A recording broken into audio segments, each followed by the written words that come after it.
నీకు నచ్చినట్లు బ్రతకడానికి వచ్చావా, లేకపోతే దేవునికి ఇష్టమైన జనాంగముగా పిలువబడ్డానికి వచ్చావా? చెప్పాలి గట్టిగా. దేవునికి ఇష్టమైన జనాంగంగా మీరు పిలువబడ్డానికి ఆశపడుతున్నట్లయితే దేవుని వాక్యము సెలవిచ్చిన మాట ఏంటో తెలుసా? విశ్వాసము లేకుండా దేవునికి ఇష్టలై ఉండుట అసాధ్యం అన్నాడు. అంటే ఈ రాత్రికాల సమయంలో వర్తమానం ఉంటున్న దేవుని ప్రజలైన మీ అందరికీ కూడా ఒక మాట ఏంటి అని అంటే, ఒకవేళ నీకు విశ్వాసము లేకుండా, నువ్వు ఇంకా విశ్వాసంలో వృద్ధి పొందుకోకుండా ఎన్ని ప్రసంగాలు విన్నా, ఎంత ప్రార్థన చేసినా, ఎన్ని ఉపవాసాలు ఉన్నా అవి వ్యర్థం మాత్రమే. అందుకే ప్రభువే సెలవించుతున్న మాట ఏంటో తెలుసా? నీకు విశ్వాసము లేకుండా ఎడల నువ్వు నాకు ఇష్టుడై ఉండుట అసాధ్యం. దేవునికి ఇష్టలైన వారెవరు? చెప్పాలి గట్టిగా, చెప్పాలి గట్టిగా. విశ్వాసంతో ఆయన యొక్క నమ్మకంగా నిలబడిన వారిని దేవుడు ఏమని సెలవిస్తున్నాడు? వీరు నాకు ఇష్టులు అంటున్నాడు. ఈ రాత్రి మనందరం కూడా ఈ మాట మన చెవున పెట్టి విడిచిపెట్టడం కాకుండా, మీ చెవున పడిన మాట మీ హృదయ అంతరంగములోనికి వెళ్ళును గాక. ఆమేన్. ఏంటి ఈ మాట అనంటే, దేవుడు ఎవరినైతే ఇష్టపడుతున్నాడో వాళ్ళందరి జీవితాల్లో జరిగిన అద్భుతాలు మనం చాలా సందర్భాల్లో చదివిన వారుగా ఉన్నాం. యేసుక్రీస్తు ప్రభువారు ఎదుటికి వచ్చాడు. నువ్వు సెలవిస్తే, మాట మాత్రం సెలవిస్తే చాలు నా దాసుడికి. ఇప్పుడు యేసు ప్రభు ఏమన్నాడు? చెప్పాలి గట్టిగా. నీ విశ్వాసం గొప్పది. నేను ఇంతకుముందు ఎన్నడూ ఇలాంటి విశ్వాసాన్ని చూడలేదు. ఇంత విశ్వాసం కలిగిన నేను నా జనంలో నేను చూడలేదు అని ఒక మాట చెప్పాడు. ఇశ్రాయేల్ జనంలో చూశాడంటే, అంటే అంత గొప్ప విశ్వాసం నీకుంది కాబట్టి నీ నమ్మిక చొప్పున, నీ విశ్వాసం చొప్పున నీ దాసునికి స్వస్థత చేకూర్చబోతున్నది అన్నాడు. ఆమేన్, ఆమేన్, ఆమేన్. ఇప్పుడు చెప్పాలి, విశ్వాసము ద్వారా అద్భుతాలు చూసిన దేవుని బిడ్డలు కోకొల్లలుగా మనకు కనబడుతూ ఉన్నారు. స్తోత్రం. నేను అంటాను, ఈ రాత్రి ఈ సందర్భంలో వర్తమానం వింటున్న నీకు విశ్వాసం లేకుండా నామకార్థమైన క్రైస్తవులుగా మీరు జీవిస్తున్నట్లయితే వేషధారులకు బహుమానం ఉండదు. కానీ చెప్పాలి, వేషధారులకు ఏముండదంటండి? బహుమానం ఉండదు. చెప్పాలి, వేషధారులకు ఏముండదు? బహుమానం ఉండదు. ఎవరైతే క్రీస్తు ఎదుట లోబడి భక్తి చేయగలుగుతున్నారో వారికి బహుమానాలు సంపూర్ణంగా అందించే గొప్ప దేవుడై ఉన్నాడు. దేవునికి స్తోత్రం. హల్లెలూయా, హల్లెలూయా. అందుకే రాత్రి విశ్వాసం కోసం ఎందుకు చెప్తాడు కూర్చొని, మీకేం అర్థం కావాలి? ముందు అమ్మో నేను వచ్చి వెళ్ళిపోతా ఉంటే నాకు ఉపయోగం చెప్పాలి. వచ్చి కూర్చొని వెళ్ళడం వల్ల నీకు దండుగ తప్పితే పండుగ లేదు. నీ ఇంట పండుగ వాతావరణం, నీ జీవితంలో పండుగ వాతావరణం ఉండాలి అని అంటే నువ్వు వచ్చి కూర్చొని దండుగా వెళ్ళిపోవడం కాదు. ఏం చేయాలి తెలుసా?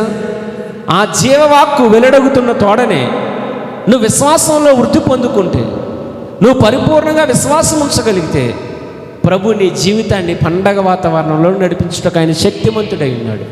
ఆమేన్, ఆమేన్. మరి ఎంతమంది ఫుల్ ఫ్లెడ్జ్డ్గా నేను పూర్తి విశ్వాసముతో ప్రభు మీద ఆనుకున్నాను అన్న వాళ్ళు ఎంతమంది ఉన్నారు?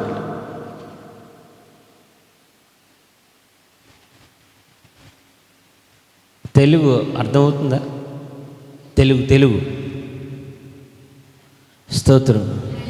100% విశ్వాసంలో నేను ఉన్నానన్న వాళ్ళు ఒకసారి చేతులు ఎత్తాను. నేను పూర్తి విశ్వాసంలో ఉన్నాను, ఎప్పుడు కూడా నాకు అపనమ్మకం రాదు. 100% నమ్మకంలో, విశ్వాసంలో నేను ఎప్పుడు కూడా దేవుణ్ణి పన్నెత్తి మాట కూడా అనను అన్న వాళ్ళు ఎంతమంది ఉన్నారు?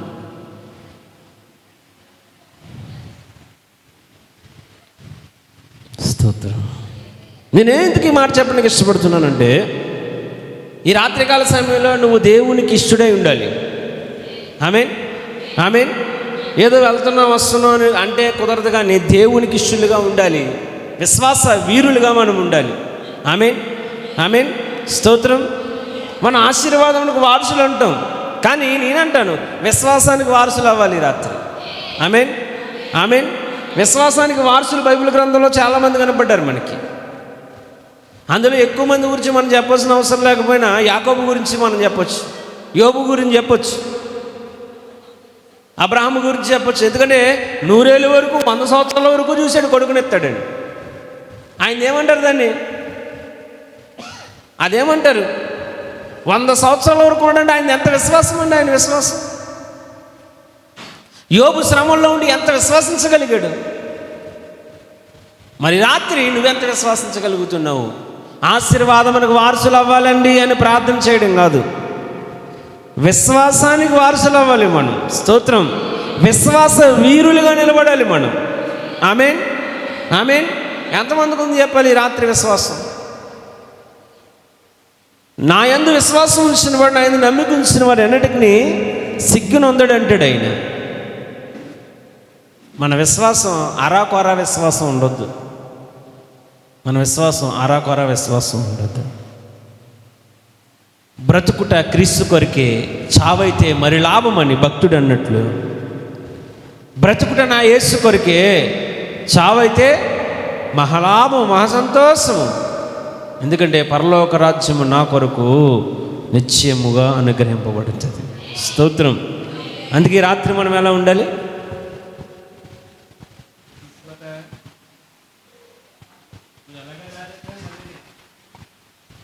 స్తోత్రం. దేవునికి మహిమ కలుగునుగాక. ఈ రాత్రి మీరు అందరూ కూడా విశ్వాసంలో ముందడుగు ఉండాలి. నువ్వు వేసిన వెనకడుగు మళ్ళీ రాత్రి ముందుకు వెయ్యాలి నీకే. స్తోత్రం. హల్లెలూయా. దేవునికి మహిమ కలుగునుగాక. కాబట్టి ఈ రాత్రి ఎంతమంది విశ్వాసంలో ముందుకెళ్దాం? ఎంతమంది విశ్వాస వీరులు ఉన్నాం ఇక్కడ? దేవునికి మహిమ కలుగునుగాక. ఎక్కువ మాటలు చెప్పడానికి నేను ఇదవునుగానే కొన్ని మాటలు నేను క్లుప్తంగా చెప్పి ముగించడానికి ప్రయత్నిస్తాను. దయచేసి ఈ మాటలు మీ చెవును పెట్టాలని ప్రభుపేట మీకు తెలియజేస్తూ ఉన్నాను. ఏంటి ఈ మాటలు అంటే, మొట్టమొదటిగా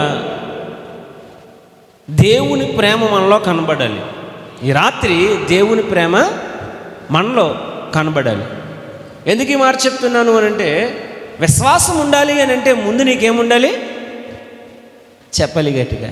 ఈరోజు మీ పిల్లలు ఉన్నారు కదా, మీ పిల్లలు ఎప్పటికైనా ఉన్నతమైన స్థితిలో ఉంటారని మీకేముంది? ఏముంది? నమ్మకం ఉంది. మా పిల్లలు ఉన్నతమైన స్థితిగతులు ఖచ్చితంగా ఉంటారు అని మీకు ఒక నమ్మకం ఉంది. ఆ నమ్మకం దేని వల్ల వచ్చిందంటే, నీ బిడలు కాబట్టి నువ్వేం చేస్తున్నావు? నీకున్న ప్రేమ వల్ల నీ బిడలు ఏమంటున్నావు? నువ్వు ఉన్నతమైన స్థితిగతుల్లో ఉంటారు అంటున్నావు. అవునా కదండి? అంటే ఇప్పుడు ఆ నమ్మకత్వం రావడానికి గల ఫస్ట్ ఉన్నది ఏంటంటే, ఆ క్వాలిటీ ఏంటంటే ప్రేమ. ఒక తల్లిగా ఒక తండ్రిగా నీ బిడ్డల మీద ఉన్న ప్రేమ నీకేమనిపిస్తుంది? ఎప్పటికైనా నా బిడ్డలు ఖచ్చితంగా ఉన్నతమైన స్థితిగతుల్లో ఉంటారు అనిపిస్తుంది. ఇప్పుడు మనకు విశ్వాస వీరులుగా ఉండాలి అంటే మొట్టమొదట మనలో ఉండవలసిన లక్ష్యము, ఆ లక్షణము యోహాను సువార్త 3వ అధ్యాయము 16వ వచనంలో ఒక మాట ఉన్నది. యోహాను సువార్త 3వ అధ్యాయము 16వ వచనము. లోకమును ఎంతో ప్రేమించి, దేవుడు లోకమును ఎంతో ప్రేమించెను కాగా ఆయన అద్వితీయ కుమారునిగా పుట్టినవాని యందు విశ్వాసముంచు ప్రతివాడు నశింపక నిత్య జీవం పొందినట్లు ఆయన అనుగ్రహించెను. ఇప్పుడు చెప్పండి ఒక మాట క్లుప్తంగా మనం ఈ రాత్రికాల సమయంలో విందాం. ఏమని సెలవిస్తున్నాడు?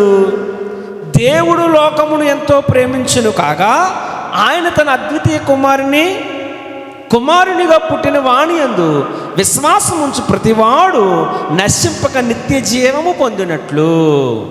ఇప్పుడు చెప్పండి, తండ్రి అయిన దేవుడు ఏం సెలవిస్తున్నాడు ఈ రాత్రి? చెప్పాలి. నా కుమారుని యందు విశ్వాసం ఉంచిన వాడెవడో వాడు తప్పక నిత్య జీవమునకు వారసుడగును అంటాడు. ఆమేన్, ఆమేన్. స్తోత్రం. ఇప్పుడు తండ్రి మనకి యేసుక్రీస్తు ప్రభు చేసిన వాగ్దానం పక్కన పెట్టాడు. ఇప్పుడు తండ్రి అయిన దేవుడు నీకు చేస్తున్న వాగ్దానం ఏంటి? చెప్పాలి గట్టిగా. తండ్రి అయిన దేవుడు నీకు చేస్తున్న వాగ్దానం ఏంటి? ఆయన తన అద్వితీయ కుమారునిగా పుట్టిన వాని యందు, చూడండి, తన అద్వితీయ కుమారునిగా పుట్టిన వాని యందు విశ్వాసముంచు ప్రతి వాడును నశింపక నిత్య జీవము పొందినట్లు ఆయనను అనుగ్రహించిన దేవునికి స్తోత్రం. ఇప్పుడు నిత్య జీవం ఎవరికి చెప్పాలి కదా? నిత్య జీవం ఎవరికి? ఎవరి యందు విశ్వాసం ఉంచిన వానికి? కుమారుడైన యేసుక్రీస్తు ప్రభు యందు విశ్వాసం ఉంచిన వాడికి నిత్య జీవము కలుగుచున్నదంట. ఆమేన్, ఆమేన్. ఇప్పుడు తండ్రి ప్రజలకు చెప్పుచున్న మాట, నా కుమారుడు ఒకగానొక కుమారుడైన యేసుక్రీస్తు ప్రభు నేను మీ కొరకు పంపించి తిని, ఆయన మహిమను విడిచి మట్టిలో అడుగుపెట్టాడు. మీ అందరి కోసము కూడా తన ప్రాణాన్ని, తన శరీరాన్ని బలిగా అర్పించి మృత్యుంజయుడిగా 3వ దినాన్ని తిరిగి లేస్తాడు.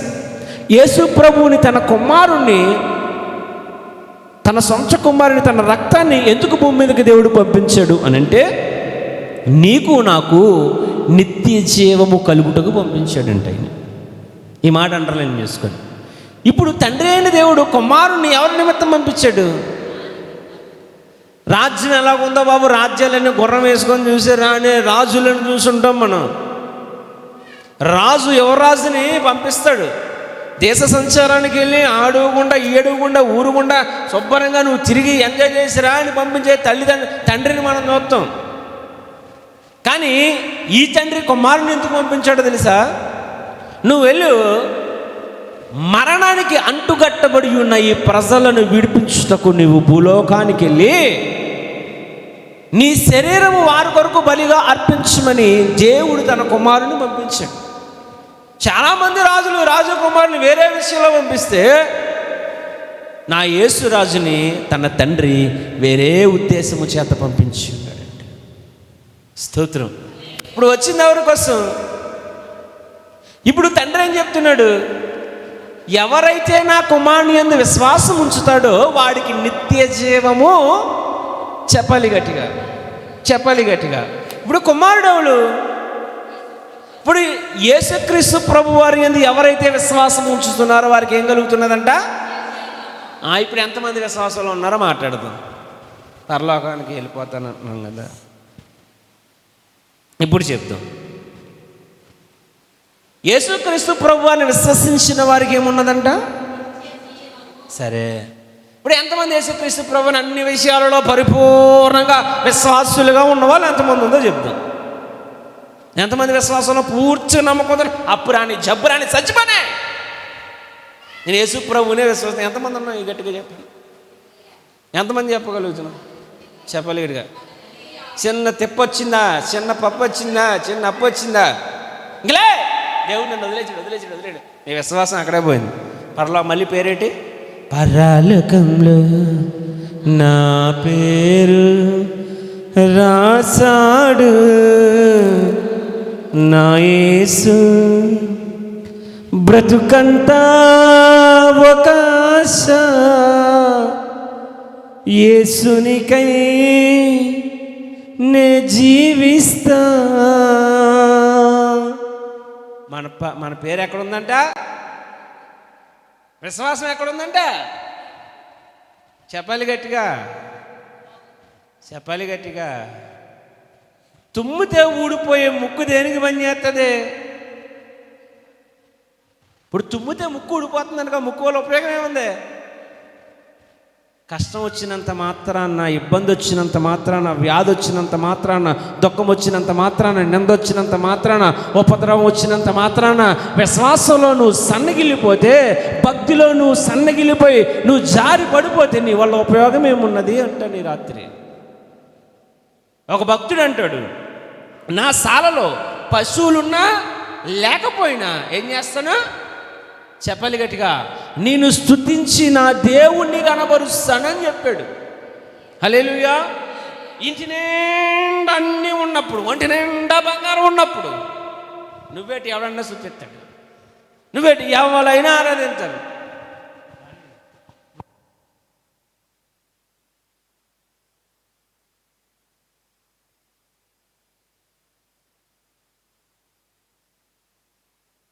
హల్లెలూయా, దేవునికి మహిమ కలుగును గాక. ఒంటి నిండా బంగారం ఉన్నప్పుడు, ఇంటి నిండా డబ్బులు ఉన్నప్పుడు చెప్పాలి. ఒంటి నిండా బంగారం ఉన్నప్పుడు, ఇంటి నిండా డబ్బు ఉన్నప్పుడు విశ్వాసం పని చేస్తే ఎంత, పని చేయకపోతే ఎంత. ఇప్పుడు యోబు దగ్గరికి అపవాది దేవుడు యోబు గురించి మాట్లాడుకునేటప్పుడు యోబు ఏం మాట్లాడాడు అపవాది కోసం? అపవాది యోబు కోసం ఏం మాట్లాడుతున్నాడంటే, నువ్వు అన్నీ ఇచ్చినావు కాబట్టి నా ఆరాధిస్తున్నాడు, ఆడు గొప్పవాడేమన్నాడు అన్నాడు. తినడానికి తిండుంది, అన్ని పుష్కలంగా అనుగ్రహింపబడుతున్నాయి కాబట్టి వాడికి ఏ నిందా ఏ అవమానం లేదు కాబట్టి వాడిని ఆరాధిస్తాడు, అన్ని ఎత్తేవాడు ఆరాధించడు అన్నాడు. అవునా కాదు? అప్పుడు దేవుడు అన్నాడు అన్ని తీసేసుకుని ఆరాధిస్తాడని చెప్పి అన్ని లాగేసుకున్నాడు. ఇప్పుడు కూడా యోబు ఏం చేస్తున్నాడు? నా దేవుడు నాకెప్పుడు అన్యాయం చేయడు, ఇచ్చినోడు తీసుకున్నాడు, మళ్ళీ రేపు ఎత్తాడు అన్నాడు ఆయన. Take it easy. ఈరోజు వచ్చిన వ్యాధి, ఈరోజు వచ్చిన ఇబ్బంది, ఈరోజు వచ్చిన అప్పు, ఈరోజు వచ్చిన నింద, ఈరోజు నా మీదకి వచ్చిన ఉపద్రవం రేపు పోద్ది అన్నాడు ఆయన. స్తోత్రం. అయితే దేవుడి బిడ్డలుగా పిలువబడుతున్న మనకు విశ్వాసం ఉన్నదా లేదా ఈ రాత్రి పరీక్షించుకో. మనం అంటాం కదా, తుమ్మితే ఊడిపోయే ముక్కు వల్ల ఉపయోగం ఏమున్నది అంటాం. వాస్తవానికి పరిస్థితులను బట్టి మారిపోయే భక్తి వల్ల నీకు ఉపయోగం లేదంటాను. ఈ రాత్రి పరిస్థితి నా భక్తిని మార్చలేదు. పరిస్థితి నా భక్తిని ఏం చేయకూడదు? మార్చకూడదు. అయితే ఆనందంగా ఉన్నప్పుడు ఒక భక్తి, దుఃఖంలో ఉన్నప్పుడు ఒక భక్తి, ఏమీ లేనప్పుడు ఒక భక్తి, అన్నీ ఉన్నప్పుడు ఒక భక్తి, ఏడుస్తున్నప్పుడు ఒక భక్తి, నవ్వుతున్నప్పుడు ఒక భక్తి, జేబు నిండినప్పుడు ఒక భక్తి, జేబు కారణకు ఒక భక్తి. అంటే వేరియేషన్స్ నువ్వు చూపెత్తున్నావు. వేరియేషన్లో తేడా ఎక్కడొచ్చింది చెప్పాలి గట్టి. గంటకొకలా భక్తి చేసేవాడు పరిపూర్ణమైన క్రైస్తవుడుగా పిలువబడ్డు. మరి ఎవరు దేవునికి ఇష్టలుగా ఉన్నారు అని అంటే, ఉపద్రవములో కూడా యోబు ఏం చెప్తున్నాడు? ఆయన ఇచ్చాడు, ఆయన తీసుకున్నాడు. ఆయన అనుటకు, సర్వశక్తుని మీద నిందించుటకు నేను ఏ పాటి వాడను అన్నాడు ఆయన. ఈ రాత్రి ఏమీ లేదని ఈరోజు నువ్వు నిందిస్తున్నావు, రేపు అన్నీ వచ్చిన తర్వాత ఏంది? అన్నీ వచ్చిన తర్వాత ఏంది? కరువులు, ఉపద్రవాలు అన్నీ ఏదైనానే వచ్చింది వచ్చినట్టే పోద్ది. నా దేవుడు నాకు క్షేమం ఇస్తాడు. ఆమేన్, ఆమేన్. దేవునికి మహిమ కలుగును గాక. అందుకే ఇక్కడ చెప్తున్నాడు చూడండి, ఏమంటున్నాడు? నా కుమారుని యందు ఎవడైతే విశ్వసించగలుగుతున్నాడో వానికి నిత్య జీవము కలదు. ఆమేన్, ఆమేన్. స్తోత్రం. ఇప్పుడు చెప్పాలి, భక్తిలో ఏముండకూడదు చెప్పాలి గట్టిగా. వేషధారణ భక్తి, వేరియేషన్స్ కనిపించకూడదు. నిన్న నేడు నిరంతరము మారనే మారవు. ఆయన మారాడా? మరి మనం తుమ్మితే ఒక భక్తి, దగ్గితే ఒక భక్తి, తలనొప్పితే ఒక భక్తి, వర్షం వస్తే ఒకటే, తుఫాను వస్తే ఒకటే, చలి వస్తే ఒకటే, ఎండ వస్తే ఒకటే. అయ్యో పాస్టర్ గారు మీకు జ్ఞానం లేదనుకుంటానండి, ఏ ఎండకు ఆ గొడుగు పట్టాలండి అంటావా? ఇది లోకంలో చెప్పుకోవడానికి బాగుంటుంది కానీ పరలోకం వెళ్ళడానికి అర్హులుగా మాత్రం మార్చబడతామా? ఇప్పుడు చెప్పండి, ఎవరిని విశ్వసించాలి మనము? ఇది ఎవరు చెప్పిన మాట? ఎవరు నా కుమారుని చేర్చుకుంటారో వాణ్ణి నేను చేర్చుకుంటాను కదా అన్నాడు ఆయన. స్తోత్రం, హల్లెలూయా. దేవునికి మహిమ కలుగును గాక. ఇప్పుడు ఆయన చెప్తున్న మాట ఏంటి? నా కుమారుని యందు విశ్వసించిన ప్రతి వాడు కూడా పరలోకములో నిత్యరాజ్యంలో నేను వారిని జ్ఞాపకం చేసుకుంటాను అన్నాడు. ఆమేన్. ఇప్పుడు మనం చిన్నదానికి ఏం చేసినాడు తండ్రి అంటాడా ఏండా? విన్నాడా ఏం లేదా? ఎవరినన్నో నీకోసము శరీరాన్ని సైతము ప్రాణాన్ని సైతము లెక్క చేయకుండా నీకోసం ప్రాణత్యాగాన్ని చేసిన వాడిని నువ్వేమన్నాను? అందుకే ప్రపంచంలో అనేక మంది నోట యేసుక్రీస్తు ప్రభు స్తుతించబడుతున్నాడు. అలాగే చాలామంది మూర్ఖులు, ఏం తెలియలేని వాళ్ళు యేసుక్రీస్తు ప్రభు నిందిస్తున్నారు. ఏం తెలియలేని వాళ్ళు చాలామంది ఉన్నారు. వాళ్ళకి ఏం తెలియదు. యేసుక్రీస్తు ప్రభు నిందించడమే పని, యేసు ప్రభుని తిట్టడమే పని. తిడుతున్న వాడిని స్వరము వింటున్నాడు, స్తుతించిన వాడిని స్వరం కూడా ఆయన వింటున్నాడు. చూడండి, అందుకే దేవుడు చెప్పకుండా చెప్తున్నాడు, తన కుమారుని ఏమన్నాను ఏం చేస్తున్నాడంట, ఆయన వినుచున్నాడు. తన కుమారుని చేర్చుకున్న వాడిని, ప్రేమించిన వాడిని ఆయన నిత్యరాజ్యంలో కూడా జ్ఞాపకము చేసుకుంటాడంట. దేవునికి మహిమ కలుగును గాక. ఇప్పుడు చూడండి, 1 యోహాను సువార్త 4వ అధ్యాయము 8వ వచనం. 1 యోహాను 4వ అధ్యాయము 8వ వచనము. 1 యోహాను 4వ అధ్యాయము 8వ వచనం. దేవుడు ప్రేమస్వరూపి, ప్రేమ లేనివాడు. అమ్మా, దేవుడు ప్రేమస్వరూపి. దేవుడు ఎవరిని ఎరుగడంట? చెప్పాలి గట్టిగా. అమ్మ, ప్రేమ లేనివాడు చెప్పాలి గట్టిగా. ప్రేమ అంటే ఏంటి? ప్రేమ ఏం చేస్తుందంట? కోపమును, క్రోధమును ఏం చేస్తున్నదంట? చల్లార్చుచున్నదంట. ప్రేమ లేనివాడు చెప్పాలి, ప్రేమ లేనివాడు దేవుణ్ణి ఎరుగడంట. ఇప్పుడు వాస్తవానికి మనం ముందు దేవుణ్ణి ఎరగాలి అని అంటే మనలో ఏముండాలి? చెప్పాలి గట్టిగా. చాలామందికి ఏంటనుకున్నారు? కోపమే, ప్రేమ ఉండదు. బైబిల్ ఏం చెప్తుందో తెలుసా? నువ్వు కోపపడవచ్చు, సూర్యుడు అస్తమించేలోపు మళ్ళీ కోపం పోవాలి. ఎప్పుడు పోవాలి? సూర్యుడు అస్తమించే సమయానికి ఏమవ్వాలి? మన కోపం మనిషి కోపం వస్తుంది, దాన్ని నువ్వేం చేసుకోవాలి? మళ్ళీ ప్రార్థనాపూర్వకంగా సరి చేసుకొని సూర్యుడు అస్తమించే లోపలే నీ కోపము తగ్గిపోవాలి అంటాడు. అంటే ప్రేమ లేనోడు ఏంటంట? ప్రేమ లేనోడు దేవుడు తెలియదు, తెలిసని వాడు అనుకుంటున్నాడు. బైబిల్ అంటుంది ప్రేమ లేనివాడు దేవుణ్ణి ఎరుగడు అంటుంది. ఇప్పుడు దేవుడు లోకమును ఎంతగానో ప్రేమించాడు కాబట్టి తన అద్వితీయ కుమారుణ్ణి భూలోకమునకు పంపించాను కదా. మరి రాత్రికాల సమయంలో తండ్రి చిత్తం ఏదై ఉన్నదో అది మనం ఎరగకుండా, దేవుని ప్రేమ మనలో లేకుండా, ఇంకా లోకం మీద, లోకాస్తుల మీద మనం పడి చెడిపోతుంటే దేవుడు మాట్లాడుతున్న మాట ఏంటో తెలుసా? ప్రేమ లేని వాడికి దేవుడు తెలియదు అంటున్నాడు. మరి ఇప్పుడు చాలామంది ఉన్నారు, మీరు గమనించండి. అది ఎవరైనా కావచ్చు, నువ్వైనా కావచ్చు, నేనైనా కావచ్చు, ఇంకొకడైనా కావచ్చు. ప్రేమ లేకుండా వాడి మీద గొడవకి వెళ్ళి వీడిని తిట్టుకొని, వాడి మీద రాలేసి, వీడి మీద రాలేసి, వీళ్ళందరూ దేవుడు నిజంగా తెలియదు, పరిపూర్ణంగా తెలియదు, నాకు తెలిసి. అందుకే మీరు గమనించండి, వాస్తవానికి బ్రిటిష్ వాళ్ళు రాకముందే భారతదేశానికి సువార్త అందింది. చాలామంది తెల్లవాళ్ళు తీసుకొచ్చారు, అమెరికా వాళ్ళు తీసుకొచ్చారు. కానీ అమెరికా వాళ్ళు, ఈ తెల్లవాళ్ళు, ఈ బ్రిటిష్ వాళ్ళు రాకమునిపే దేవుని సువార్త కేరళకి, చెన్నైకి తోమా గారి ద్వారా వచ్చింది. యేసుక్రీస్తు ప్రభువు 12 శిష్యులు, ఒక్క శిష్యుడు భారతదేశానికి వచ్చాడు.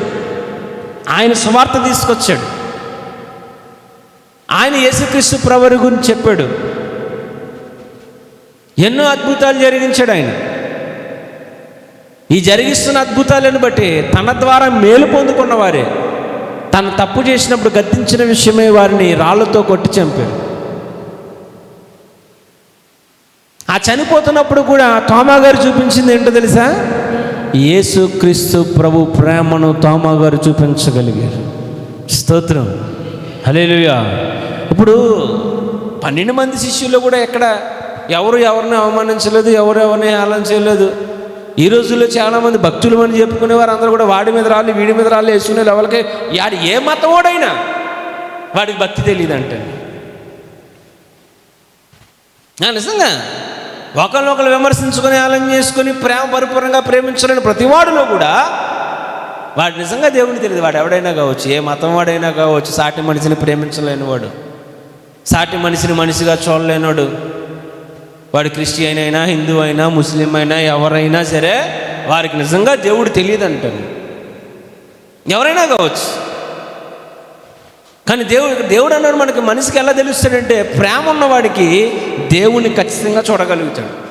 ఆయన ఏ మతంలో ఉండని దేవుని చూడాలంటే మనకేముండాలంట? ప్రేమ కలిగి ఉండాలి. ప్రేమ లేని దేవుడిని ఎలా చూడగలుగుతాడు? ఈ కోపము, క్రోధము, కక్షలు ఇవన్నీ కూడా ఏంటి? వాళ్ళ భాషలో చెప్పాలంటే రాక్షస స్వభావం, మన భాషలో చెప్పాలంటే సాతాన స్వభావం. ఇంతే మరి. అందుకే ప్రేమ లేని ప్రతి ఓడు కూడా దేవుడిని చూడలేడు. దేవుడిని చూస్తున్నాను, దేవుడి దగ్గరికి వెళ్ళదు, ఏమేమి వస్తున్నారు? ప్రేమ లేనుడు దేవుడు ఏం కనబడతాడు? ఈ రాత్రి అందుకే దేవుని వాక్యం సెలవిస్తున్న మాట ఏంటో తెలుసా? తన కుమారుని చేర్చుకొని దేవుని ప్రేమ కలిగి ఉన్న ప్రతి ఒక్కడు కూడా దేవుని చూడగలుగుతాడంట. దేవునికి మహిమ కలుగును గాక. హల్లెలూయా, స్తోత్రం, హల్లెలూయా. అందుకే చూడండి, హెబ్రీ పత్రికలో కూడా ఇంకొక మాట రాయబడి ఉన్నది. హెబ్రీ పత్రిక 11వ అధ్యాయం 1వ వచనంలో కూడా ఈ మాట చక్కగా రాయబడి ఉన్నది. హెబ్రీ పత్రిక 11వ అధ్యాయము 1వ వచనము.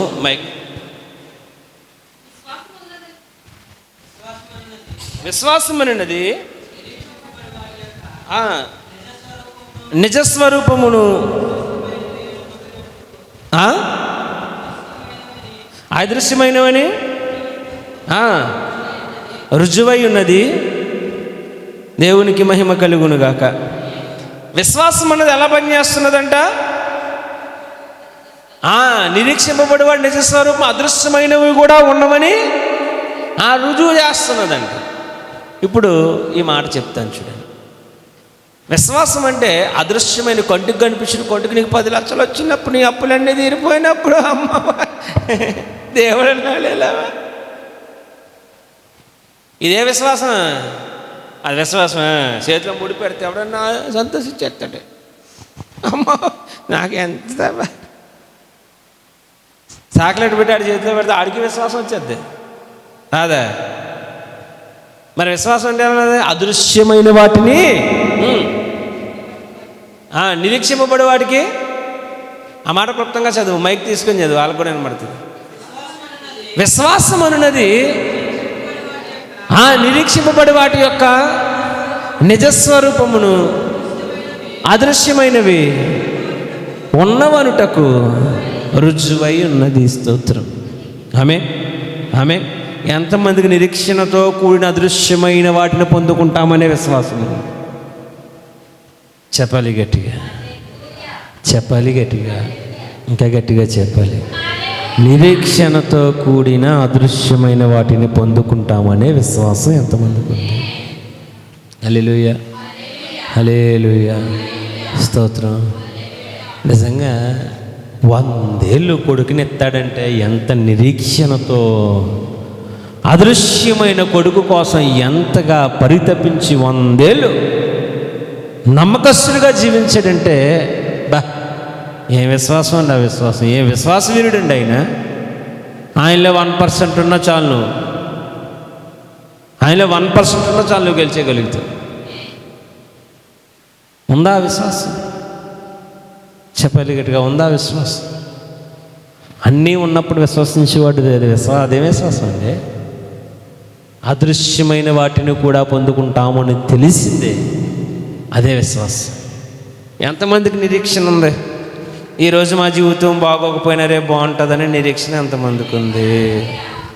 నిరీక్షణతో కూడిన అదృశ్యమైన ఆశీర్వాదములు మనకు దేవుడు బయలుపరుస్తాడనే విశ్వాసం ఎంతమందికి ఉంది? స్తోత్రం. దేవునికి మహిమ కలుగును గాక. హల్లెలూయా. ఉందా? పరిపూర్ణంగా కరెక్ట్గా ఉన్నారా? ఎలక్ట్గా ఉన్నారా? దేవునికి స్తోత్రం. హల్లెలూయా. దేవునికి మహిమ కలుగును గాక. చాలామంది ఏం చేస్తున్నారంటే, దేవుడు కార్యం ఆలస్యం చేసేటప్పటికి, అద్భుతాలు ఆలస్యం అయ్యేటప్పటికి, దేవుడు పలానా కార్యం ఆలస్యం అయ్యేటప్పటికి ఏం చేస్తున్నారంటే, ఆ నిరీక్షణ అనేది ఏమైపోయి సన్నగిలిపోతుంది. కృపకు ఏమైపోతున్నారు? దూరం అయిపోతున్నారు. 100 ఏళ్ళు వచ్చేసినాయి, కుమారుని ఇస్తాను అన్నాడు. ఇప్పుడు సారమ్మ గారు ఏం చేస్తున్నారు? పకాలించి నవ్వుతుంది, పొలి మొత్తం బయటకు కట్టేసి నవ్వుతుంది. ఇప్పుడు ముసలిదానికి పండగ వచ్చిందంట, ఇప్పుడే నాకు అని నవ్వుకుంటాం. దేవుని మాట మీకు ఎగతాళిగా ఉన్నదా? దేవుని వాగ్దానము నీకు నవ్వులాటలాగా ఉందా? ఆయన ఇస్తాను అంటే ఇస్తాడు, చేస్తాను అంటే చేస్తాడు.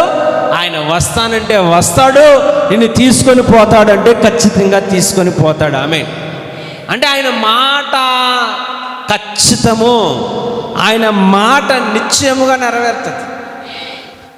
ప్రవక్తల చేత కొన్ని వేల సంవత్సరాల మునిపే ప్రకటించిన వార్త ఏంటో తెలుసా? దేవుని కుమారుడు భూలోకము యందు పుట్టి సకల మానవులు పాప భారము తన భుజముల మీద మోసుకొని పోవుటకు తానే మరణానికి అప్పగించబడతాడన్న మాట కొన్ని వేల సంవత్సరాల క్రితమే ఉన్నది. వచ్చాడు, ఆ వాగ్దానము నెరవేర్చాడు.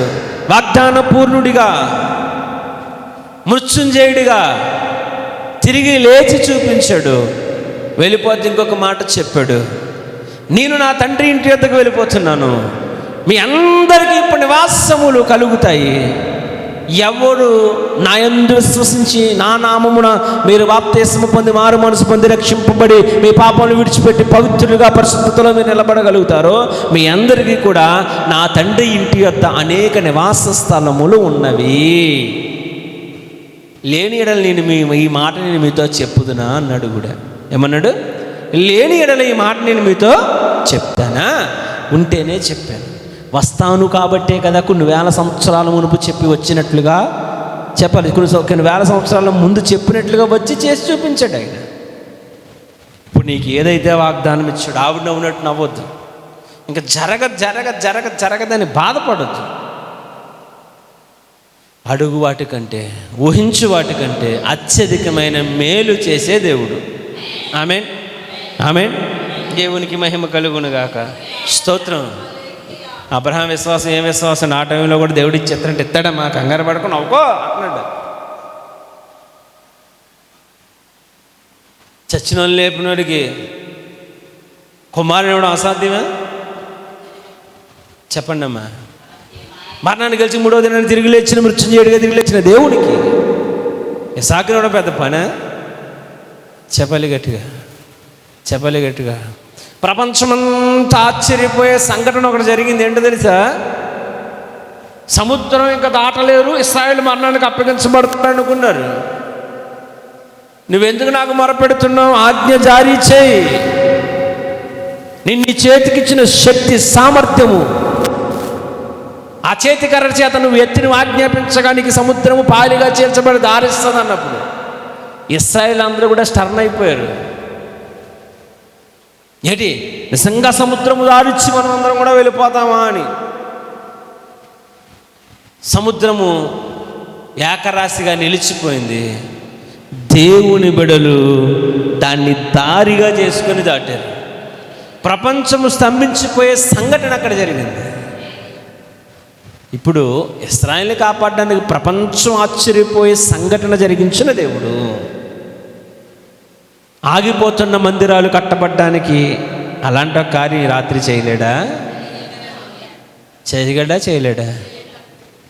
ఇప్పుడు ప్రపంచమంతా ఆలోచించగలిగిన, స్తంభించిపోయి అద్భుతం చేసిన దేవుడికి ఎక్కడ పడితే అక్కడే ఉన్నట్టుగా ఉన్న నీ జీవితాన్ని భక్తిలోను, ఆత్మీయతలోను, ఆశీర్వాదంలోనికి లేపుటకు ఆయనకు అసాధ్యమా?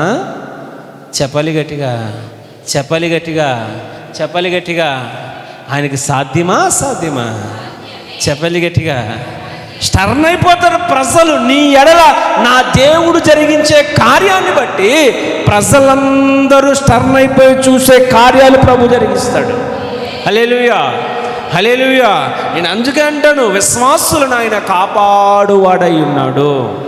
ఆమేన్. ఆ ఫరో ప్రజలందరూ, ఫరో జనాంగం అందరూ, ఫరో సైన్యం అంతా చూస్తున్నారు అలాగా. ఒరే వెళ్ళొద్దురానికి ఒకడు, బలం లేని వాళ్ళు, పెరికోళ్ళు వాళ్ళే పోయార్రా, మనం ఎందుకు నాడు వెళ్దాం. మన వెనకాల ఫరో ఉన్నాడు, నడరా దిగరా అని ఒకడు అనుకుంటున్నాడు. మన వెనకాల ఉన్నాడు ఫరో ఉన్నాడు. బలం లేని వాళ్ళు, కొడితే తిరిగి కొట్టలేని వాళ్ళు, అంటే తిరిగి మాట్లాడలేని వాళ్ళు, ఏమన్నా సరే శాతకానాల్లో చేతులు కట్టుకొని పోయి ఇశ్రాయేలు ప్రజలు దిగేసిపోతే 6 ప్యాక్ వచ్చేసింది, కళ్ళు వచ్చేసి, బల్లాలు ఉన్నాయి, రథాలు ఉన్నాయి, గుర్రాలు ఉన్నాయి, అన్నిటికంటే వెనకాల ఫరో ఉన్నాడు కదా, మనకేటే దిగ అన్నాడు. దిగారు. కొంచెం దూరం వెళ్ళారు. అబ్బా గట్టిగానే అందరూ నడరా అన్నాడు. అంతే. ఇంకొకటి, మరి నువ్వు రథం దింపరా, నువ్వు గుర్రం దింపరా, దింపాడు. వెళ్ళారు. సకాన మధ్యకాలగానే మన వాళ్ళు కొట్టెక్కిదాకా ఉన్నాడు. అబ్బాయి మన వాళ్ళు కొట్టెక్కిన తర్వాత మన వాళ్ళు గొట్టెక్కిన తర్వాత మళ్ళీ కర్రెత్తి చూపించాడు. నీళ్ళన్నీ వారి మీద పడ్డాయి. ఇప్పుడు వారికి మునిగిపోతూ అంటున్న మాట ఏంటో తెలుసా? ఫరో రథముల కంటే, ఫరో గుర్రముల కంటే, ఫరో సైన్యము కంటే, ఫరో కంటే ఇశ్రాయేలీలే దేవుడు గొప్పవాడై ఉన్నాడు. దేవునికి స్తోత్రం. వాళ్ళు మరణిస్తూ తెలుసుకున్న మాట ఏంటో తెలుసా? మా వెనకాల ఉన్నది మేము నమ్మి విశ్వసించి ఇందులోకి వచ్చి మునిగిపోయాం, కానీ ముందుకు ఉన్న ఇశ్రాయేలు ఒడ్డుకి ఎలాగైతే చేర్చాడో వారి దేవుడు గొప్పవాడై ఉన్నాడు. దేవునికి స్తోత్రం. స్టర్న్ అయిపోయారు అంతే వాళ్ళందరూ. రాత్రి నేను మరలా అదే చెప్తున్నాను, దేవుని బిడలకు అసాధ్యమైనది అంటూ ఏది కూడా చెప్పాలి గట్టిగా. కొన్ని రోజులు, కొన్ని సంవత్సరాలు అడగనట్టుంటుంది, తర్వాత శాసిస్తారు. దేవుని బిడ్డలు శాసిస్తారు. ఆమె శాసనాలను మారుస్తారు. ఆమె ఎందుకు ఈ మాట చెప్పడానికి ఇష్టపడుతున్నాను చూడండి. నువ్వు బైబిల్ గ్రంథం ఫస్ట్ నుంచి నువ్వు చదువుకుంటూ వస్తే ఫస్ట్ అడిగినట్టుగానే ఉంటున్నారు, కానీ చిట్ట చివరికి వచ్చేటప్పటికి శాసించేవారిగా మారిపోతున్నారు. చెయ్యని నేరానికి చెరసాలకు వెళ్ళిన యేసేపు ఆ దేశాన్ని శాసించాడు. ప్రార్థన చేస్తే రోజుకు ముమ్మారు ప్రార్థన చేస్తే తీసుకెళ్లి సింహాలబోన్లో వేసిన దానియేలు శాసించాడు. ఇశ్రాయేలు ప్రజలు నడిపించాలనుకుంటున్నప్పుడు ఎంతో బానిసలుగా చూసిన ఆ మోసే ప్రజలను శాసించాడు. దేశాన్ని శాసించడానికి అనేక మందిని ఆయనలో నుంచి రావడానికి దేవుడు కృప చూపించాడు. వాగ్దాన భూమిని చేర్చుకున్నారు వారు. రాత్రి దేవుడు మన తోడై ఉండగా ఫస్ట్ అడిగినట్టే ఉంటాం, కానీ శాసిస్తాం. శాసనాలే మారిపోతాయి. స్తోత్రం, హల్లెలూయా. అందుకే మీరు గమనించండి, ఇశ్రాయేలు ప్రజలు, దేవుని ప్రజలందరికీ మరణ తథ్యం అనుకుంటున్న సందర్భాల్లో అరక్షణంలో ఆ తాకీదు మార్చేశాడు. హామాను ఉరికై తయారు చేశాడు మొద్దుకే కోసం, కానీ ప్రజలందరూ స్టర్న్ అయిపోయారు. ఏంటో తెలుసా? ఏంటి? హామాను తయారు చేసుకోండి, హామానే పోయాడు. మొద్దుకై నిజంగా దేవుని స్తుతించుకుంటూ బారిగెట్టాడు. స్తోత్రం. అందుకే చెప్తున్నాను, మన స్టర్న్ అయిపోయే కార్యాలు, ప్రజలు అద్భుతంగా యేసుక్రీస్తు ప్రభు నామాన్ని మహిమపరిచే కార్యాలు ఆయన రాత్రి జరిగిస్తాడు. ఎంతమంది గొయ్యలు తయారు చేసి ఉంచినా పర్వాలేదు, అడుగంటిపోయిన మనలను అంతకంతకు క్షేమాభివృద్ధిని కలిగించే దేవుడు మన పక్షాన ఉన్నాడు. స్తోత్రం. దేవునికి మహిమ కలుగును గాక. ఈ రాత్రి వర్తమానం వింటున్న దేవుని బిడ్డలారా, నువ్వు ఏ స్థితిగతుల్లోనూ పడి ఉండినను నిన్ను నా దేవుడు లేవనెత్తుటకు సిద్ధంగా ఉన్నాడు. ఆమేన్, ఆమేన్. స్తోత్రం. ఎర్ర సముద్రం సీల్చేస్తానన్నప్పుడు ఏం చేయాలి తెలుసా? ఏమనాలి మనం? ఓకే, నువ్వు అన్నట్టే ప్రభా వెళ్ళిపోతామనాలి, అంతే. అలాగే ఎందుకు బాబయ్య సీల్చాడు? ఆ గొట్టి ఇక్కడి నుంచి అడిపోతే అడిచచ్చు కదా, ఇటు నుంచి దాటించచ్చు కదా. స్తోత్రం. ఇంకొక మాట ఏంటో చెప్పిన, 99% మీ సమయం వ్యర్థం చేసుకుంటున్నారు, వృధా చేసేసుకుంటున్నారు. ఉదయం లేచిన దగ్గర నుంచి ఎంతమంది ఎన్ని గంటల ప్రార్థన చేస్తున్నారు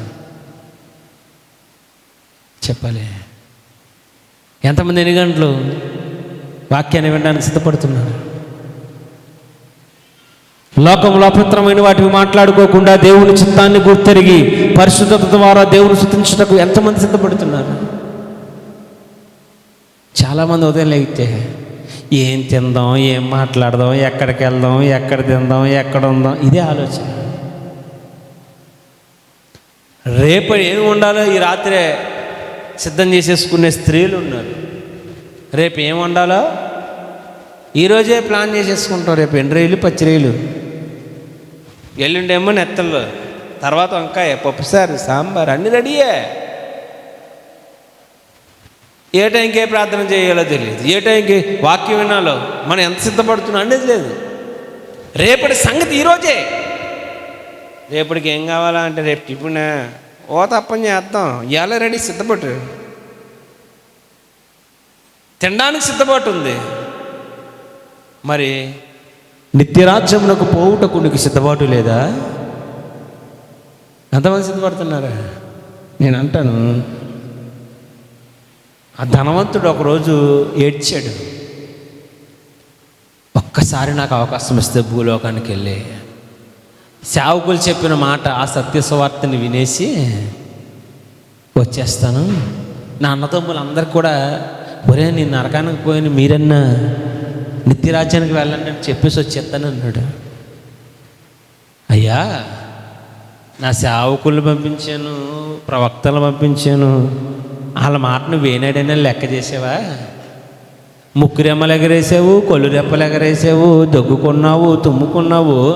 ఏనాడైనా నా సేవకులు అవ్వాల్సిన విలువ నీవు ఇచ్చిన వాక్యానికి లోబడితే ఈరోజు నీకు ఈ గతి ఉండదు కదా అని చెప్పాడు. నేనంటాను ఈరోజు మనం చేదరించుకొని వెళ్ళిపోయిన ఆ వాక్యం లేఖన భాగాలండి ఒకరోజు మరలా నీకు తీర్పు దినము యందు దేవుడు నీకు జ్ఞాపకములను తీసుకొస్తాడు. అయ్యా రోజు నాకు ఎక్కలేదయ్యా, పచ్చకరం లోకం అంతా పచ్చగా కనిపించింది, నాకు కూడా అదే కనిపించింది అయ్యా అంటే నీకు వెళ్ళుటకు అధికారము లేదు, నీకున్న అవకాశము సంపూర్ణం చేయబడిందని చెప్పాడు. అందుకే వినేటప్పుడు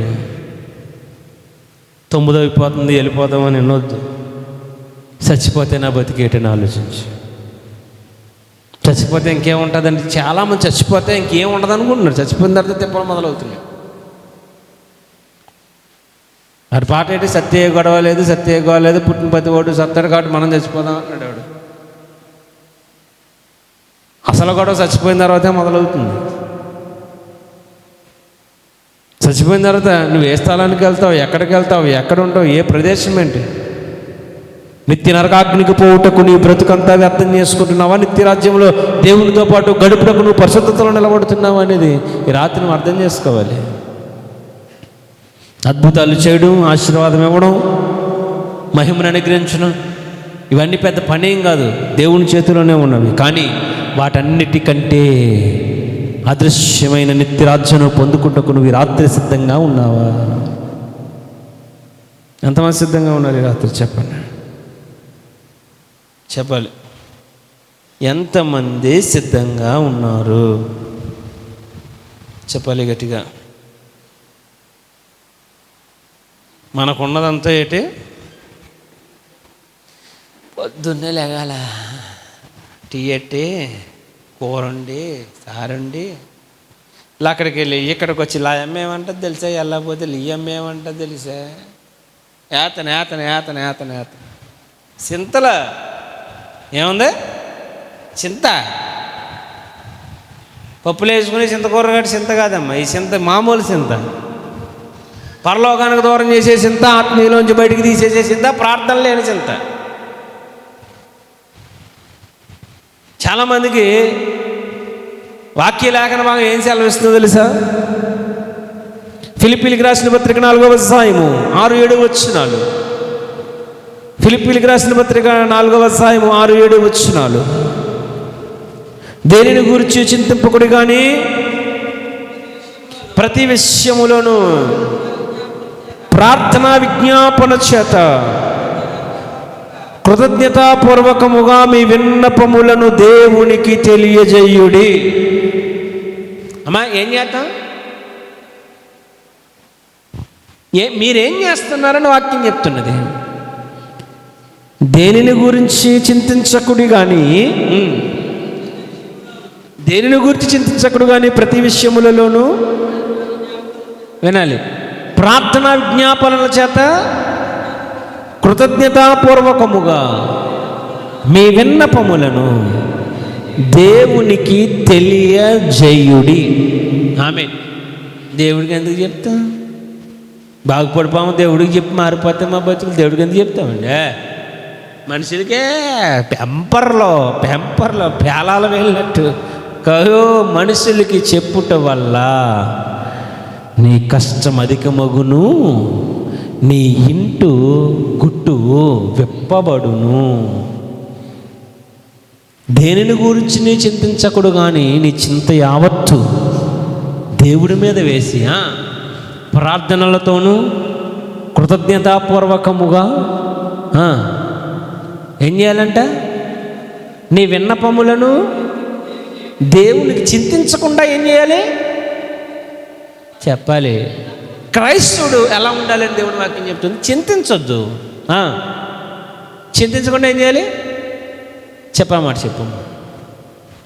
చింతించకుండా ఏం చేయాలి? ప్రతి విషయములోనూ చూడండి, ప్రతి విషయంలోనూ ప్రార్థన విజ్ఞాపనల చేత కృతజ్ఞతాపూర్వకముగా నీ విన్నపములను దేవునికి తెలియచేయుడి. ఎంతమంది ఉన్నాం అలాగా? అమ్మా, చింతించడం వల్ల నీ కష్టం పోద్దా? 10 మందికి చెప్పుకోవడం వల్ల పోద్దా? చెప్పాలి గట్టిగా, చెప్పాలి గట్టిగా. మరి ఎలా పోద్దంట? చెప్పాలి గట్టిగా. హృదయపూర్వకంగాను మనస్పూర్వకంగాను ప్రార్థనతోనూ విజ్ఞాపనతోనూ మనము దేవునికి విన్నపించుకోవాలి అంటాడు. అప్పుడు మీ విన్నపములన్నిటికీ ప్రతిఫలము దేవుడే. చెప్పాలి గట్టిగా, చెప్పాలి గట్టిగా. నేను ముగించేస్తూ చెప్తున్న మాట. ఇంకా చాలా మాటలు ఉన్నాయి కానీ సమయ సందర్భాన్ని బట్టి ముగిస్తాను నేను. ఉదయం లేగితే ఎవరికి చెవులో చెప్పుకుంటే మన కష్టం పోద్దా అనే ఆలోచన వ్యర్థమవుతుంది. ఇప్పుడు నువ్వు చెప్పే ప్రతి మాట ఏమవుతుంది? చెప్పాలి గట్టిగా. ఇప్పుడు ఫేస్బుక్లు, ఇన్స్టాగ్రామ్లు, యూట్యూబ్లు, సోషల్ మీడియా అంతా వచ్చిన తర్వాత, వాట్సాప్లు, ఈ ఫోన్లు వచ్చిన తర్వాత, ఒకప్పుడు ఇక్కడ ఉన్న వార్త ఒక జిల్లాకో లేదా ఒక ఊరికి వెళ్ళడానికి బోల్డ్ టైం పట్టింది. ఏదో ఇంపార్టెంట్ అయితే ఉత్తరం వేసేవారు, లేదంటే ఎక్కడన్నా ఫంక్షన్లకు ఎప్పుడన్నా చెప్పుకున్నప్పుడు అప్పుడు వస్తాయి కనుక చెప్పుకునేవారు ఏదో చిన్న వార్త. ఇప్పుడు అలా కాదు. మా ఊర్లో వర్షం పడింది, మీ ఊర్లో వర్షం పడిందా? ఓవర్, అయిపోయింది. ఇప్పుడే మా ఇంటి పక్క నుంచి మా ఓడి వెళ్ళాడు, ఓవర్. ఎరుపు సొక్క మా ఓడే, ఓవర్. ఏమవుతున్నాయి వార్తలు? ఏమవుతున్నాయి? వినపాలి. చింత ఎంత ఉంది?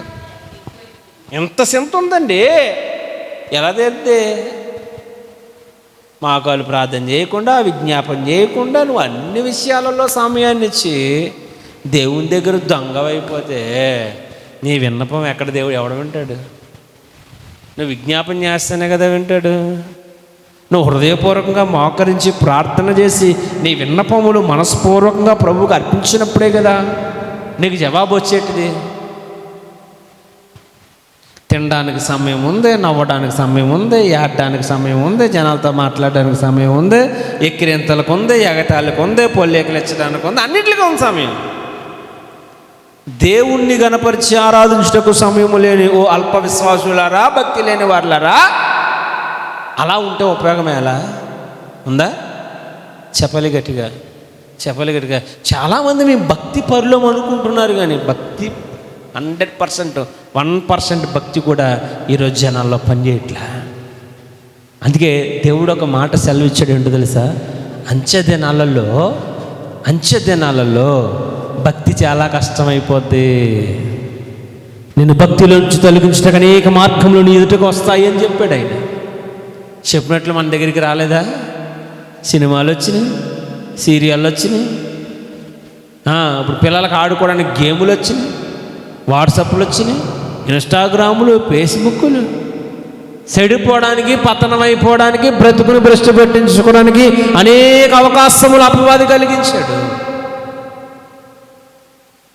కానీ రాత్రి నేనంటాను, మేలైన దాన్ని మీరు చేత పట్టుకుని ఆ మేలైన దాన్ని పొందుకోవడం కోసం ప్రభు ఎదుట మీరు మోకరించి ప్రార్థన చేయండి. ఇలా చేసిన వాళ్ళ మీరు ప్రభు ఎడల కార్యాలు చూస్తారు. ఆమేన్, ఆమేన్, ఆమేన్. స్తోత్రం. ఇప్పుడు నేను చెప్పేసి వెళ్ళిపోతాను. నా బహుమానము దేవుడు నాకు ఇస్తాడు. విని పెడచెవిని పెడితే నీ పరిస్థితి ఏంటి? ఈ రాత్రి ఒక్కసారి ఆలోచిస్తావా? నా భారం అయిపోయింది, నా పని అయిపోయింది, నన్ను పని చేయమన్నాడు, చెప్పేసి దిగేసి వెళ్ళిపోతాను నేను. నా ప్రతిఫలము నాకు దొరకకుంటుందా? చెప్పాలి గట్టిగా, చెప్పాలి గట్టిగా, చెప్పాలి గట్టిగా. మోషేకి ఆ తల్లి పెంచినందుకు దేవుడు ప్రతిఫలంగా ఇచ్చాడంట జీతం. మనం చదువుకున్న మాట. ఈ రాత్రి ఒక సేవకునిగా నేను చేసే ప్రతి పనికి దేవుడు నాకు బహుమానం ఇచ్చాడు. మరి విన్ని వెళ్ళిపోతే నీ పరిస్థితి ఏంటంటాను నేను. ఈ రాత్రి ఇలా వచ్చో ఇలా వెళ్ళిపోవద్దు, ఇలా వచ్చి నువ్వు ఇలా వెళ్ళిపోవద్దు. నువ్వు పరిపూర్ణంగా మారిపోవాలి, మృదు స్వభావం అయిపోవాలి. ఇప్పుడు ఇంకొక విషయం ఏంటో తెలుసా, విశ్వాసి చెప్పే ప్రతి మాటకి సేవకుడు తిరిగి మాట్లాడితే విశ్వాసి ఏడుస్తుంది. కానీ సేవకుడు మాట్లాడడం రాక మాట్లాడకపోవడం ఏం కాదు, కానీ ఇంకెందుకు మాట్లాడకపోవడమే మేలని యేసు ప్రభు చెప్పాడు.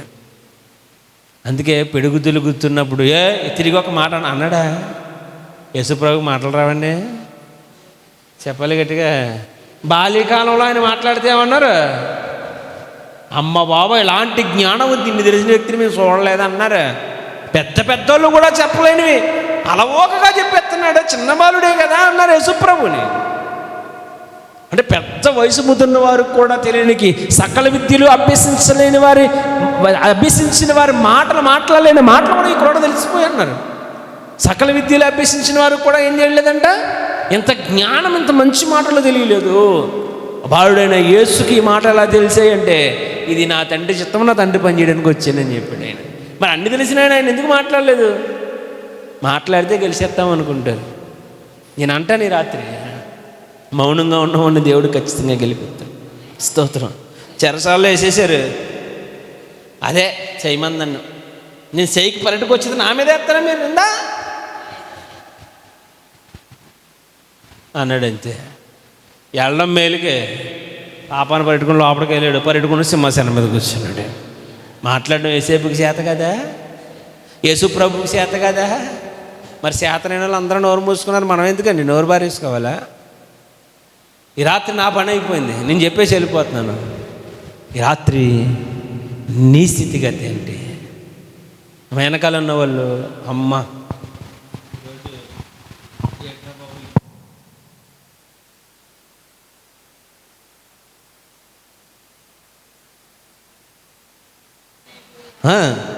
ఇప్పుడు మీరు ఏం చేయాలి? ఇక్కడ ఏం చేయాలి? ఈ రాత్రికి రాత్రి యేసు ప్రభు వస్తే నువ్వు వెళ్ళిపోతావా? నేను వెళ్ళిపోతానా? ఒకవేళ వెళ్ళకన్నా ఉంటే నేను బ్రతుకుట వ్యర్థమే కదా, నేను జీవించే జీవితం వ్యర్థమే కదా, నా భక్తి వ్యర్థమే కదా, నా ఉపవాసం వ్యర్థమే కదా. ఒకటే పరీక్షించుకో, ఎత్తబడే అవకాశం నీకుందా? ఎత్తబడే గుంపులో నువ్వు ఉన్నావా? ఎత్తబడే అర్హతలు అన్ని సమపాలను కలిగి ఉన్నావా లేదా? ఒకవేళ లేకపోతే నీ భక్తి వ్యర్థం అంటుంది బైబిల్. లేని కాదు, మళ్ళా దేవుడి వాక్యం ఏం సెలవిస్తుంది? ఎత్తబడే గుంపులో నువ్వు లేకపోతే నీవు కూడా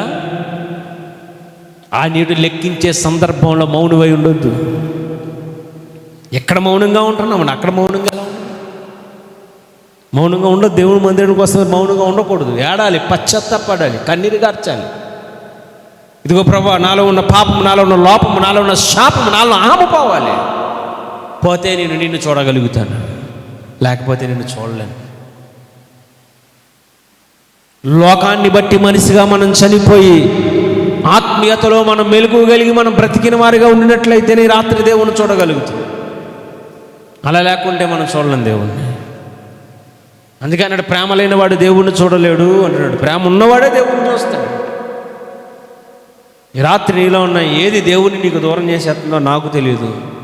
ప్రభు నీతోనే మాట్లాడుతున్నాడు. కళ్ళు మూసుకుందాం. మోకరించగలిగిన వారు మోకరిద్దాం, మోకరించగలిగిన వారు మోకరిద్దాం, మోకరించగలిగిన వారు మోకరిద్దాం. ప్రార్థనలో ఏకీభవించి కొన్ని ప్రశ్నలు ఈరోజు నీ దగ్గరికి వస్తూ ఉంటుండగా నీ దగ్గర సమాధానం ఉన్నదా? ఇదే రాత్రి ఆయన రాకడ సమయం అయితే, గడుబోర శబ్దం నీకు వినిపిస్తున్నట్లయితే, ఈరోజు నువ్వు ఎత్తబడే గుంపులో ఉన్నావా?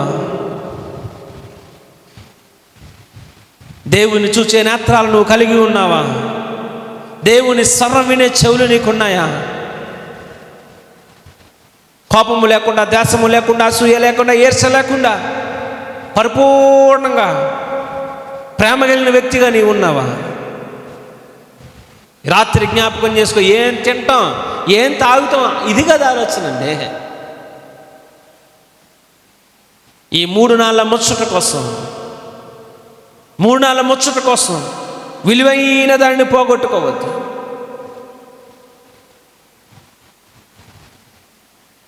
ఎన్నాళ్ళు నువ్వు మారకుండా, ఎన్నాళ్ళు పశ్చాత్తాపడకుండా, ఎన్నాళ్ళు ప్రార్థన చేయకుండా, టైంకి తింటున్నాం, వెళ్తున్నాం, వస్తున్నాం, తింటున్నాం, వెళ్తున్నాం, వస్తున్నాం, ఇది కాదు జీవితం అంటే. యథార్థవంతులు కానీ ఏ మేలు చేయక మానడంట.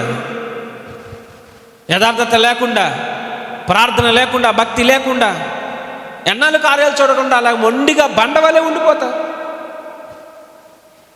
ప్రార్థించడం ప్రారంభించు, కన్నీరు గార్చడం ప్రారంభించు.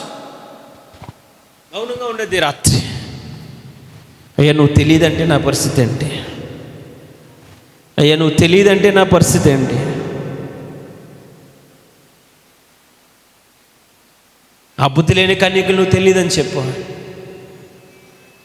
నన్ను అలా చెప్పొద్దయ్యా, ఆ గుంపులో నన్ను ఉంచొద్దయ్యా, నేను మారిపోతానయ్యా ఈ రాత్రి అని.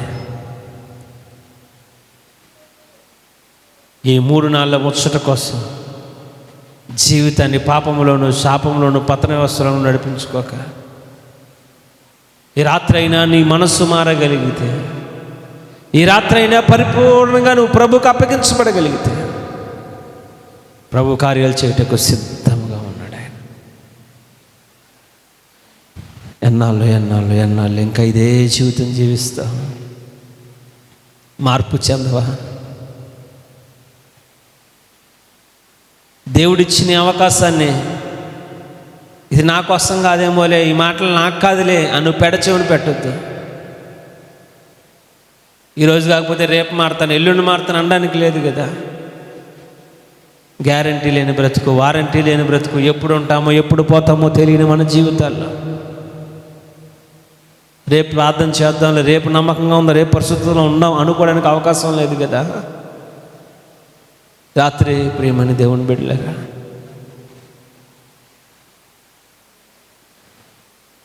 ఎన్నాళ్ళు నీవు జీవించినా గానీ ముందు లోకంలో, ఒక్కసారి జ్ఞాపకం చేసుకో. నీలో ఏ క్రియలు ఉన్నాయి? ఈనాళ్ళు నీవు చేసిన క్రియలన్నిటికీ తీర్పుంది పైలోకంలో. తీర్పు దినమునందున ఆయన ముందర నీవు నిలిచే ధైర్యము నీకుందా? మార్పు చెందవా నీవు? మార్పు చెందవా? నీ మనస్సుని మార్చుకోవా? మార్పు చెందవా నీవు? మార్పు చెందవా? నీ బ్రతుకుని మార్చుకోవా?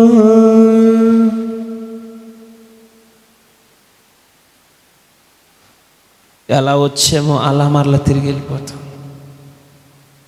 ఏది నీతో నాతో రాదు అనే సత్యము నువ్వు గ్రహించకుండా అపవాది నిన్ను మోసగిస్తున్నాడు.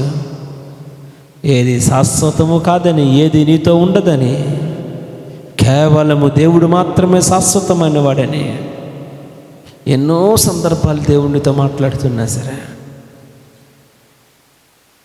లోకుల మాట వింటూ, ఇంకా పాపంలో ఉంటూ, మంచి నీ చెవికి ఎక్కకుండా అపవాదిని మోసగిస్తూ ఉంటే, ఈ రాత్రైనా ప్రభువును మారుతావని, ఆ పరిశుద్ధాత్మ చేత నువ్వు కదిలింపబడతావని ప్రభు ఆశపడుతున్నాడు. ప్రియమైన దేవుని బిడ్డల, ఈరోజు నీతోనే దేవుడు మాట్లాడుతున్నాడు. పరిపూర్ణంగా మారి రాత్రి, పరిపూర్ణతలోనికి రాయి రాత్రి. ఎప్పుడు నీ జీవితం ముగించబడుతుందో తెలియదు.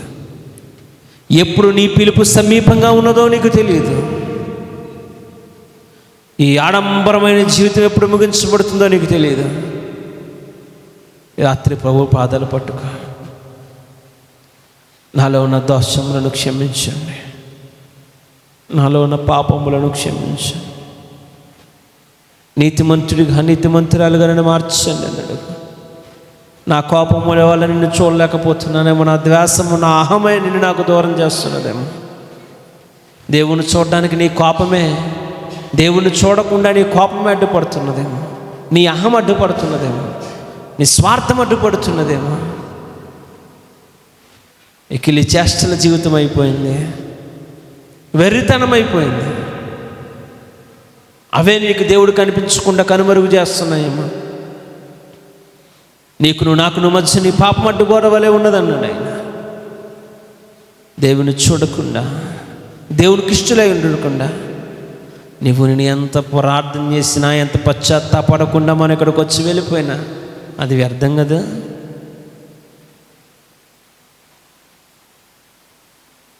ఏది నిన్ను రక్షించలేదు, ఏది నన్ను రక్షించలేదు. నన్ను రక్షించేటిది యేసుక్రీస్తు ప్రభువు మాత్రం. పాలరాతి పైన నీవు నడచిన గాని, ఒక్కసారి జ్ఞాపకం చేసుకో. నువ్వు పాలరాతి మీద నడిచినా, ఆడంబరంగా 5 అంతస్తుల బిల్డింగ్లో ఉన్నా, ఏది నిన్ను రక్షించదు తెలుసా? పాలరాతి పైన నీవు, ఎవరు పాడొద్దో అదొకసారి నువ్వు తలంచుకొని జ్ఞాపకం చేసుకో. నువ్వు పాడతావని కాదు, నువ్వు పశ్చాత్తాపడతావని. పాలరాతి పైన నీవు నడచిన గాని, పట్టు వస్త్రాలు నీవు తొడిగిన గాని, అందలము పైన కూర్చున్నా గాని, అందనంత స్థితిలో నీవున్నా గాని, కన్ను మూయడం ఖాయం, నిన్ను మోయడం ఖాయం, కన్ను మూయడం ఖాయం, నిన్ను మోయడం ఖాయం. పాపాలు విడువు నేస్తమా, ప్రభుని చేరుకో మిత్రమా.